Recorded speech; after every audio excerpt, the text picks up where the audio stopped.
make you laugh, shows that make you think, music that moves you. It could only be one place. Universal Broadcasting Network. Tune in at ubnradio.com. Hi guys, this is Sunny Chayes, and you're with me today on Singin' in the Rain, always with the power of one. And I am really, really honored for this particular show today. I've done many shows. I probably had 350 guests or more, and the two I have today, I'm most honored and privileged to bring you. The first one that we're going to be chatting with is Patrisse Cullors. She was the co-founder of Black Lives Matter, the Black Lives Matter movement, along with Alicia Garza and Opal Tometi. And these three were listed as one of the 9 runner-ups for the Advocates Person of the Year. She's a Fulbright Scholar, 2007 Mario Savio Young Activist of the Year Award, Sidney Goldfarb Award recipient, named also NAACP History Maker of the Year for 2015. And normally I don't sort of rattle off people's creds and everything, but I just really feel like I want to honor Patrisse because she is, she's just an astounding person. And of course, she's also an advocate for criminal justice reform and an endorser of Prop 64 and a contributor to LA Progressive and many, many more things. And so let us just bring Patrisse on right now. Let's do it. Hi, Patrisse.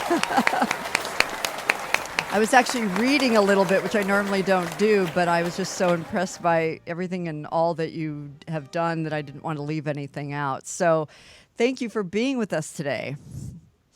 Of course. Thank you for having me. Really appreciate it.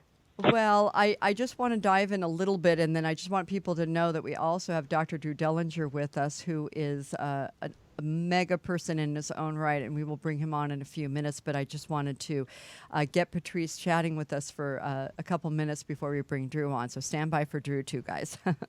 What do you want to start with, Patrisse? I'm going to let you just dive in a little bit. Thanks.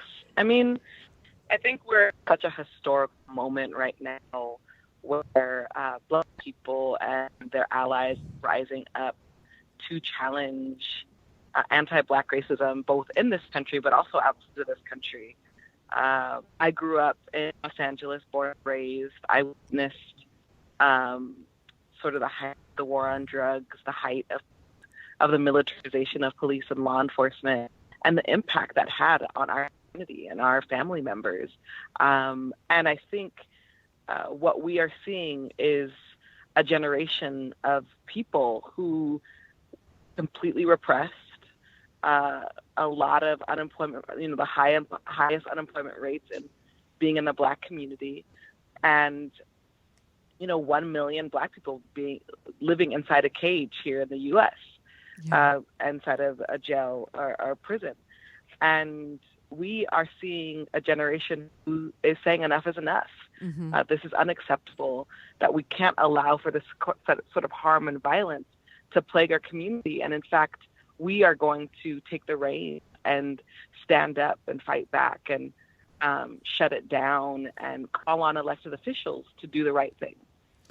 Well, I so appreciate that you're saying that. I'm actually holding a book in my hand called Be a Change Maker, and it is published by Beyond Words, actually. But it in this book is all things that kids are doing, and they're actually creating organizations, and they're really, really going for it. And I was reading some of their quotes, these 13, 14, 15-year-olds, and they're saying, gosh, we went to this organization and that place, and people just weren't really doing it. So we just decided to take it upon ourselves to do it. And I think that's what is somewhat available to us at this point, and also a definite, don't you feel a way, like you started Black Lives Matter. It's like taking it into our own hands. That's exactly it. We're in such such an important moment in this generation where so many of my friends and my, colleagues have started and developed, curated, created beautiful organizations and collectives and spaces, both online and offline, for our generation to thrive. And what we did is we said there's a gap. We are not being taken care of. We are not being heard and understood. In fact, we are, in a lot of ways, being ignored. So we took it upon ourselves to say, no, this is not what's going to happen anymore. Well, yes, and I feel compelled to say something, and it's awkward for me, but I'm going to anyway. Being a white person, I chat with other white people occasionally, and I'm really amazed and shocked, and really in a minute we're going to bring Drew into this because I know this is super important to him too. I'm just shocked at the sort of, I don't even know what term to use. I don't know what word it is. This sort of, it's way beyond denial that people seem to have. Like, for example, when I say to people things like there are 15,000 people who were arrested for marijuana use last year in 2015, they're like, well, they obviously did something else, or it couldn't just have been that. And, and there's so many things I say like that, and there's just this kind of disbelief and the myopic blindness that's going on that just breaks my heart and makes me super angry. And it's like the conversation just is. I'm so grateful to people like you and to again, propositions like Prop 64 and 57 that are bringing forward a change with this politically, to wake people up like the people I might have conversations with. It embarrasses me. It makes me really angry, but it seems to be, it's like the truth. And you know what I mean? It's not, it's their truth. And it scares me also. It scares me. I think, the term cognitive dissonance. Yeah. Folks are dissonant, and it has everything to do with we actually wake up and see the atrocities happening around us, especially when white people have to see it, when they make the choice to believe that it's true versus it's just a bunch of hysterical people of color. It means that they also have to change the ways that they contribute or privilege from it, or have privilege inside of it. And I think that's why you get a lot of white people in particular, in denial, because it means that they would have to change their lives. It means that everything they learned up until this moment is being completely shattered. And that can be quite frightening. It's not an excuse, but I think that's what we're seeing. And the pushback, right, and the challenge for white people right now is to wake up and to see that your well-being and your children's well-being is also tied up and the well-being of Black people. Exactly. And at this point, I actually do want to bring on Drew. And before I bring on Drew, I want to say one thing about what you're saying, Patrisse, about our privilege being on the backs, basically, of other people. And one of the things, and Drew, we can kind of go right into this when I introduce you, is there's an organization called Pachamama Alliance. And one of the things that I like about them, or one thing I learned from them, I should say, is that they were bringing through being in South America, the message from the South to the North, which is change your dream, use less, appreciate what you do have, and excuse me, your luxury you're having way too much is really on the backs of us here in South America and in areas there. So again, the tying in together of the environment and ecology and finance and racism and all social justice is just a conversation that not so many people really have. And the founder of Poets of Global Justice and my dear friend who is a profound spoken word poet, professor, writer, activist, and keynote globally, expanding as only Drew Dellinger can do on subjects excuse me, ranging from ecology, cosmology, activism, democracy, and compassion, will be joining us to add to this conversation. So can we bring Drew on, John? Yay. Hey. Nice little segue there, huh? It's like we got to bring Drew in here. So let you dive in, Drew. Well, it's thank you for having me. It's an honor to be part of this with you, Sunny, and with Patrisse. And everything Patrisse said was so inspiring and is right. on point. We are living in an incredibly significant moment. I think the Black Lives Matter movement, the movement for Black Lives, is the most significant action for racial justice that we've seen in this country in 50 years. And, this amazing uprising, this flourishing, this national wave of protest and resistance and organizing, and now a platform. It's unprecedented in the last half century. And, I've spent a lot of time over the last 15, 20, 25 years thinking and talking and advocating and learning and emphasizing the need for us to come together in collective mass movements, in this movement of movements that we're seeing generally around the planet, and particularly the need to connect ecological and social justice issues. And I used to take tremendous hope from a particular moment in the civil rights movement, namely when the student sit-in movement emerged.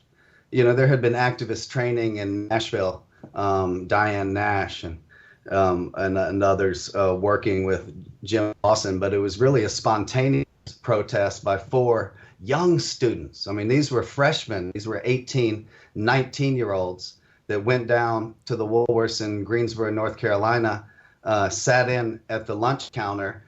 It was just those 4 students on February 1st, 1960, but they ignited a national movement. On the second day, February 2nd, there were 23 students. On the third day, there were 85 students. On the fourth day, there were hundreds of students. Within 2 weeks, it had spread to 11 different cities and across 8 different southern states. Within 3 months, 50,000 people had participated in the student sit-in movement. That spring, the Student Nonviolent Coordinating Committee was founded at Shaw University in Raleigh, North Carolina, April 15th and 16th of 1960. So my hope for decades even has been that we would see this kind of moment again. And we've seen these kinds of moments, whether we talk about the Occupy Wall Street movement, whether we talk about Arab Spring, whether we talk about the Zapatista movement. We've got, indigenous communities leading resistance all over the planet, communities of color on the front lines of climate change all over the planet. But I was hoping for a movement like we've seen in these last 2 years with the movement for Black Lives. And it's a truly inspiring moment, and it's a moment where all of us, particularly white people, who have constructed and built and perpetuated and sustained this system of systemic racism and white supremacy that is our foundation for the last several centuries, and is our worldview. It is our practice, and is embedded in the education system, the political system, the judicial and legal system, the media system. So white supremacy and systemic racism and oppression and patriarchy are the touchstones and the foundations of our history, and therefore our present. And so it's inspiring to see this Black-led, youth, women-led, queer-led movement, and it's incumbent upon all of us to support these Black-led movements in this moment. So, there's more that could be said, but I'll just leave it at that right now. Thank you, Drew. So, Patrisse, do you want to chat back to Drew about that, and to our peeps? I mean, thank you. It's really amazing to hear a reflection about this current moment.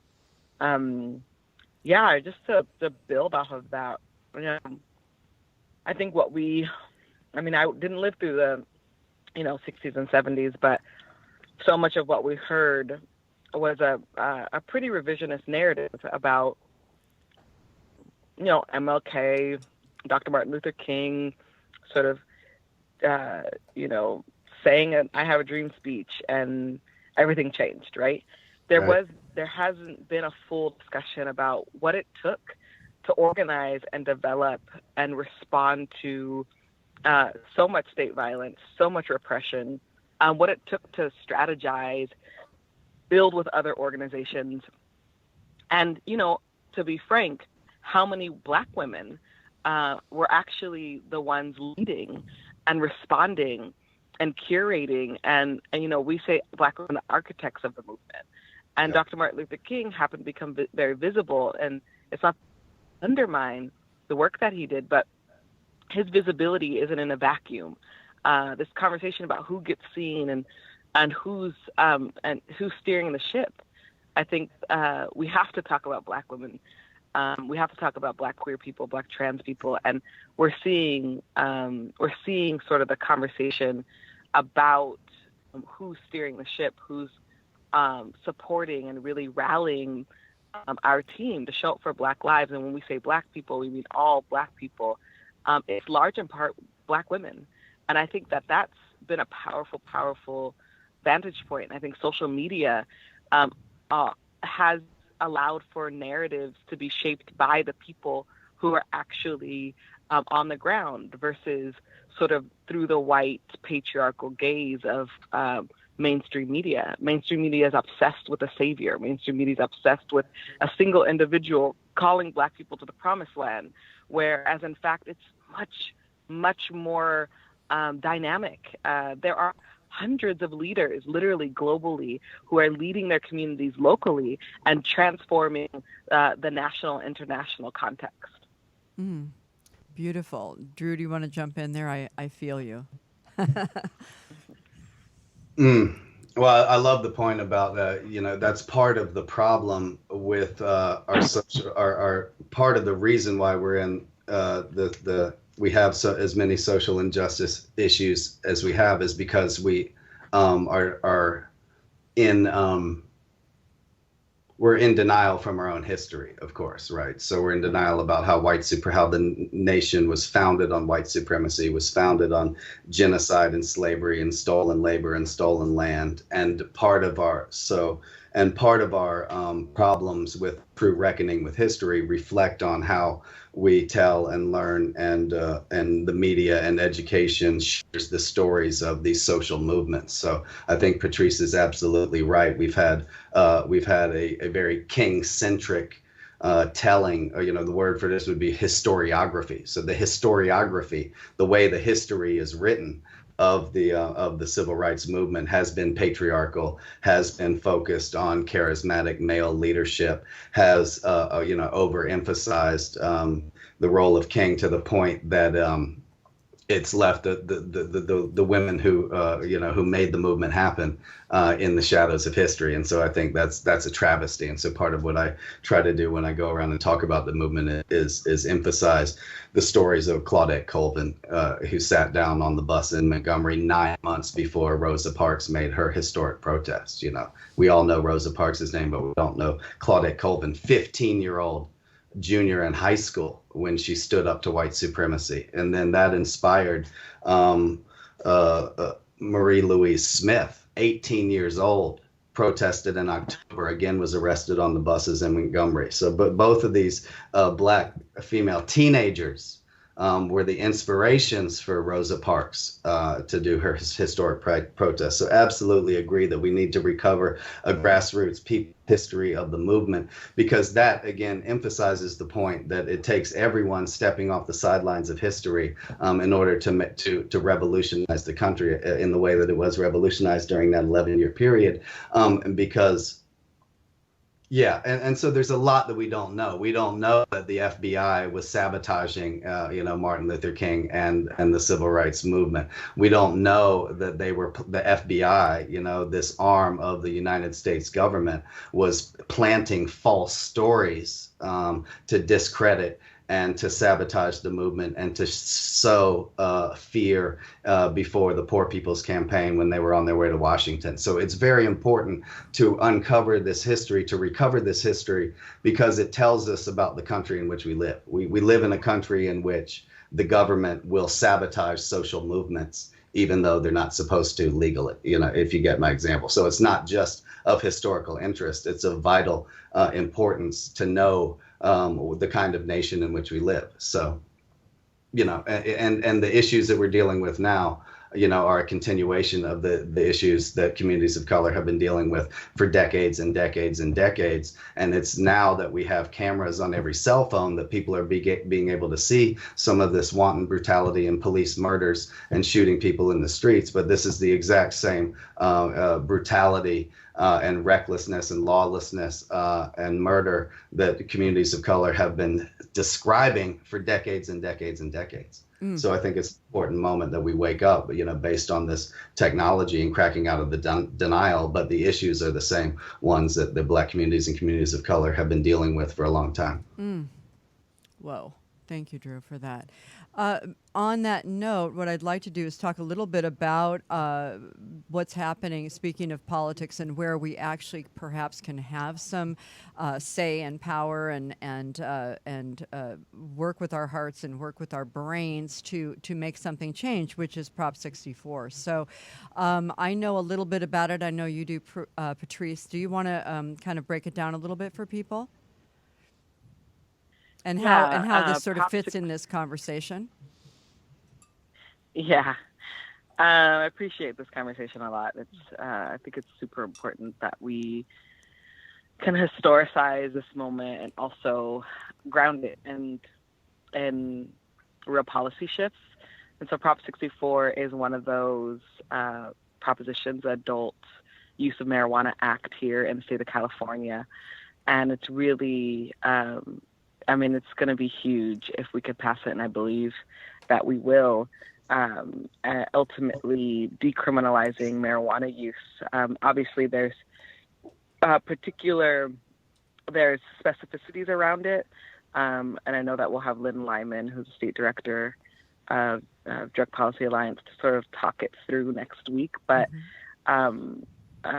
just sort of looking at the act, it really does will allow for people to recreationally use marijuana without the risk of arrest. And as we know, in the last decade, over 500,000 people have been arrested for on marijuana charges. And I said this, I host Twitter chats on Prop 64 twice a month, and I said people are being arrested for, simply growth. And I think some of my earliest memories around people in my community being arrested was around marijuana, whether it was cops smelling marijuana and, patting people down and allowing for law enforcement to, do their job, which is to enforce laws. And so if we pass this law, so much of what law enforcement has enforced in the past will discontinue. And I think it's important to know that, when you are being picked up by law enforcement, you're sent off to jail or prison. And so this is both going to reduce law enforcement interactions, specifically, I believe, with Black and brown communities and poor communities. But it's also going to reduce people being inside of jails and prisons. It will also, Prop 64 is retroactive. So many people who were arrested on marijuana charges, if they qualify, similar to Prop 47, will be able to come home. Yes. And that's just absolutely amazing. I mean, whatever it takes to get our folks home and with their families and reconnected to their community, I think it's incredibly important. Well, absolutely. And a couple of the things that I think are one of the reasons I'm so passionate about it is because I think it's just an absolutely senseless law. I just don't understand it. I mean, I'm not even a pot smoker, but I've never understood why it was okay to arrest people for smoking something that grows in the ground. Like, we can drink coffee. I mean, it just doesn't make any sense other than all of the things that you both are talking about. And Drew, you've laid out so beautifully. And so a couple of the things that some people may not know is that there in Child Protective Services in California can actually take away kids from their mom or dad if they find pot in some way or marijuana in some form in the home, and so this will stop. I mean, there are deportations, huge numbers of people, right, Patrisse? I'm sure I know you know the statistics on that, and then also there will be money earmarked for really. Going to communities that have been senselessly ravaged by this war on drugs. So outreach programs, after-school programs, even church. There are many different programs that money will be going to do something to heal, and which I think is extremely important, as well as the environmental aspects that have happened in California. There'll be money that will go to those areas. So. As Lynn says, there have been a few different propositions that have come through, and of course, Colorado and Washington didn't go far enough with the social justice issue. And so this one, of course, a lot was learned from Colorado and Washington, and this one is 62 pages. It's a very, very comprehensive, and so it's very far-reaching, and that's why I feel so passionate about this, because it's very far-reaching. So dive in, Patrisse. Oops, are you still there? No, I just. Oh, okay, good. Yeah, I just want to make sure with yeah. technology. I thought these we were days. gonna. Yeah, ask Drew what he thinks. Okay, but well, Drew, go in, because I don't know how much you know about this. Sure. I mean, well, I'll just add. I don't have a ton to add to what Patrisse and you have already laid out, but it's obvious that the quote unquote war on drugs and the growth of the mass incarceration state have gone hand in hand since the Nixon administration. And so, the prison system, the legal system has been applied in a way that's inherently and systemically racist. This is what we call institutionalized racism, institutionalized oppression. It's also classist.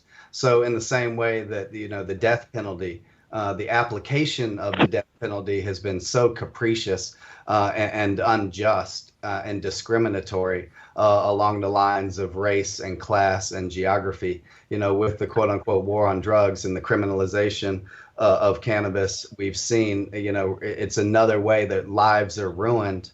And the root cause is systemic racism and classism and systemic oppression, but the proximate cause is quote unquote enforcement of the law and the war on drugs. And so this is absolutely a crisis of hyper incarceration, hyper criminalization of our communities and our young people. And I think Prop 64 is an important moment and an indication of what I think is part of this larger movement and this pushback that we're seeing of the prison industrial complex and the police law enforcement system, and how unjust and racist and classist it's been.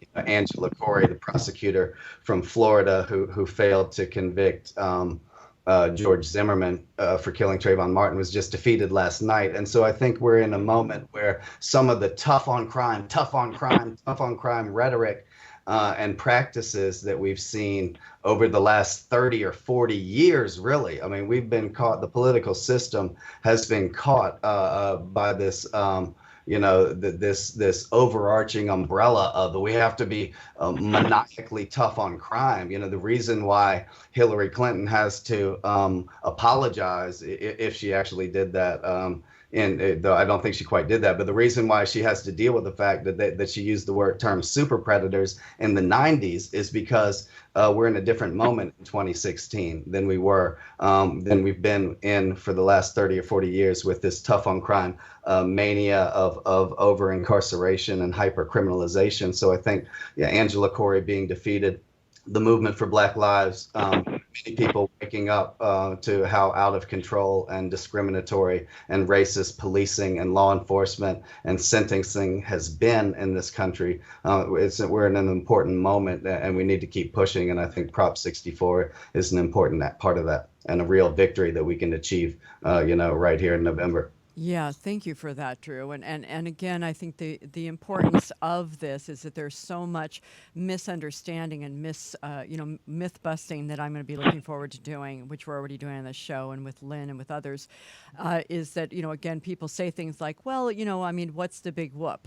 And they're just so, again, with many white people just sort of like, well, it's not really a problem, and people can get medical marijuana cards and all of that. And so the whole conversation about Prop 64 and legalizing marijuana and what that all means, I think is super important to unpack. And it's just, for example, the proof has actually been that the idea that there will be more marijuana use if this is legalized in the places where it has been legalized, that has not borne out to be true at all. And, many of the other myths that people have and those sort of fears that people have. And again, to your point, Drew, I think a lot of this is, mass media just constant barrage of this kind of fear information coming over to everybody, just to completely confuse the conversation. It just amazes me. I really don't even understand. I mean, it shocks me at this point in 2016. We're still having this conversation, but I'm looking forward to November 8th when this can pass and we can move on from this. And there'll still be work to do. It's not, it's not a silver bullet that will take care of everything, but it's definitely a huge step in the right direction. And I agree. And go in, Patrisse.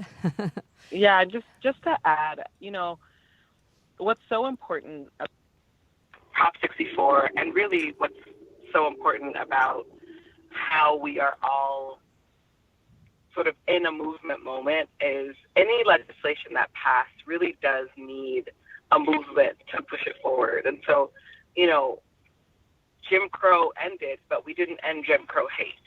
And that's we have the war on drugs, and it's really stigmatized and criminalized so many communities. And it's going to take our movement to stay on those elected officials, to stay organizing in our communities, to see the fullness of Prop 64, and to also push and move, this conversation around marijuana doesn't end with Prop 64. Mm-hmm. I think, some critics actually feel like 64 isn't enough, right? And I say to that, perfect can't be the enemy of good. And this is huge and monumental. And how do we continue to live and allow for these sorts of wins and victories to thrive? Yes, absolutely. And Drew, I'll let you chat for a minute. I love to hear both of you guys. This is one show where I feel like I just let both of you guys talk. Well, not sure exactly what to say, but I think part of the reason why I talk about worldview and cosmology, which is just really a fancy term for worldview. What is the cosmology? What is the story? What is the worldview of a culture? When we look at Prop 64, we look at racial injustice, we look at police brutality, we look at immigrants' rights, we look at discrimination against the LGBTQ community. We look at the climate crisis. It can feel overwhelming, and then but there's an insight that's available beyond the surface of all of those issues, which is that they all come down to a dysfunctional worldview. Mm-hmm. We have a worldview that we're separate from that we're separate from the earth. We have a worldview based on exploitation and domination. So we have this kind of worldview, or this underlying cultural story, or foundation of cosmology that's based on domination, exploitation. I mean,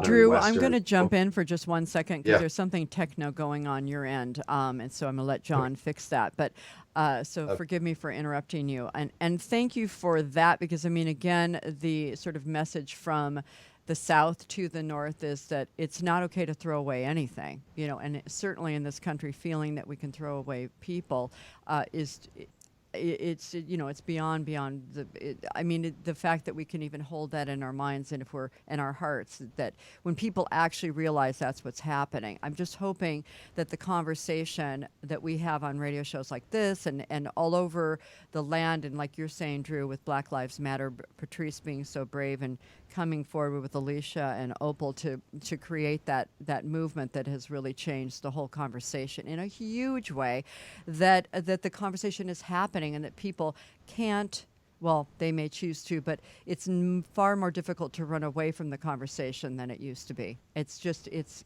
everywhere now, and I feel like the depth of the conversation and the knowing that there is no throwing away. We just can't, there just is no, it never works that way. In one way or another, it is never the real truth. And so to feel like we can actually throw people away or anything is beyond, it just blows my mind, literally. So what were you saying, Drew? I think we can bring you back now. Okay, let me know. Yeah, you're back. You're good. So I was just pointing out, something that many of us cultural and social thinkers understand that there's an underlying issue of what is the worldview that's operating in the culture that's beneath all of these various crises and social justice issues. And so I think we need to look at what the modern Western worldview is, how it's been a story and a worldview of separation. And we need to transcend our worldview, and we need to grow and create a new worldview for our times. But I think in many ways it's going to be an ancient worldview. It's going to call on the wisdom of indigenous religion and indigenous communities. I think part of the reason why, one of the reasons why the Black freedom struggle has been such an important democratic and liberatory movement for all of humanity is that it comes from a worldview that's slightly different than the dominant modern Western white European worldview of capitalism and colonialism. So how do we honor African wisdom, African American wisdom? How do we honor indigenous wisdom and move toward a worldview that's one of connectedness, that's one of interrelationship, that's one of mutuality and respect and interdependence? And so I think there are some deeper issues. And when we get to these deeper issues, then we see the connections between ecology and social justice. And so as we address the climate crisis, as we address the mass extinction crisis, we're going to find that we're dealing with the same issues of exploitation and separation and denial that we're dealing with when we deal with gender justice or racial justice or economic justice. So the underlying worldview that needs to be healed and transformed, and the worldview that we need to move to, one of connection, interdependence, respect, love, and dignity. These are issues that connect ecology and social justice. Well, and Drew, I want you to just expound on one other thing, because I know we've had conversations. You've been, I call you one of the foremost scholars on Martin Luther King Jr., and I know you push back on that. Go that far. I know, but I can say it because I'm your friend. But one thing I would like you to kind of talk about a little bit is, some of the things that we've talked about. For example, Martin Luther King talking, about nationalism 50 years ago, and really pointing out that at some point, as we do what we're doing as Americans around the world, at some point those guns will be pointed back at us. And just a few things that I know about Martin Luther King, and just some of the interesting things you've told me over the years. Sure. Well, I think in the same way that we've had a superficial understanding of the movement, and we've had a King-centric and patriarchal understanding of the movement, we've also had a superficial understanding of King himself. And so a lot of what's been distorted, ignored, omitted, left out has been the radical side of King. So like a lot of my fellow King scholars, I got really interested in why there's such a disconnect between the kind of icon of King that's very superficial and sentimental, and we just quote a couple of lines from the I Have a Dream speech and feel like we're honoring King, when we ignore, distort, and omit his most radical and fiery and prophetic statements. And particularly in the last years of his life, he was connecting racism, war, and poverty. He was strengthening his critique of white supremacy. I mean, he just has stinging rebukes of racism in the country. Are y'all still there? Yeah, we're here.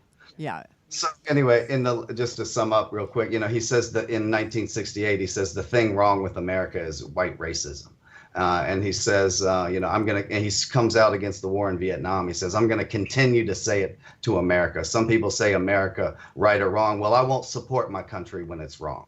And I say the things I say because I love America. And so he was really doing in the last years of his life what we need to be doing now. We need to be connecting these issues, connecting climate justice to racial justice to indigenous rights. He was connecting racism, war, and poverty in his time, and he was calling for a radical revolution of values, a fundamental transformation of our entire society.